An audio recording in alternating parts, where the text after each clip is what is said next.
tech giants should be forced to pre-screen all content uploaded to their platforms in a bid to stem the explosion of online child sexual abuse, an inquiry has found. In a damning report published today, the Independent Inquiry into Child Sexual Abuse, ICSA, said tech giants had failed to do everything they could to prevent access to images of abuse. Read more. Tech giants summoned to Downing Street in coronavirus crackdown. The inquiry said the government should require social media companies to pre-screen all material against a database prior to upload to help law enforcement crack down.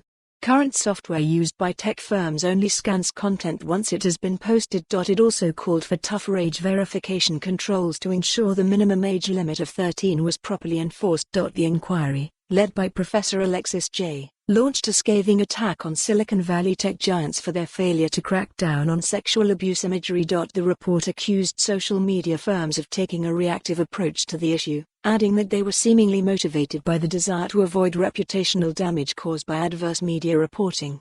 Transparency reports published by the internet companies provide only part of the picture, and there is a lack of guidance and regulation setting out the information that must be provided, it said. Platforms such as WhatsApp, iMessage and FaceTime were also singled out for their use of end-to-end encryption, which the report said hampered police efforts. Andy Burrows, head of Child Safety Online Policy at the NSPCC, said, "This report is a damning indictment of big tech's failure to take seriously their duty to protect young people from childhood abuse, which has been facilitated on their platforms on a massive scale."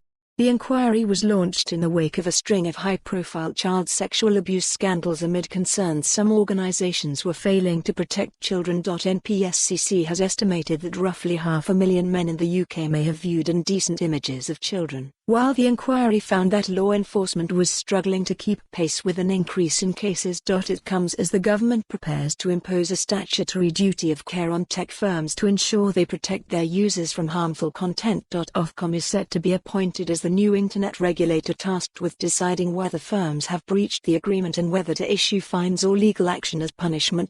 Read more. Online harms laws will not harm free speech, vows Ofcom boss David Miles. Facebook's head of safety for Europe, the Middle East and Africa, said, "We are industry leaders in combating this grievous harm and have made huge investments in sophisticated solutions, including photo and video matching technology, so we can remove harmful content as quickly as possible.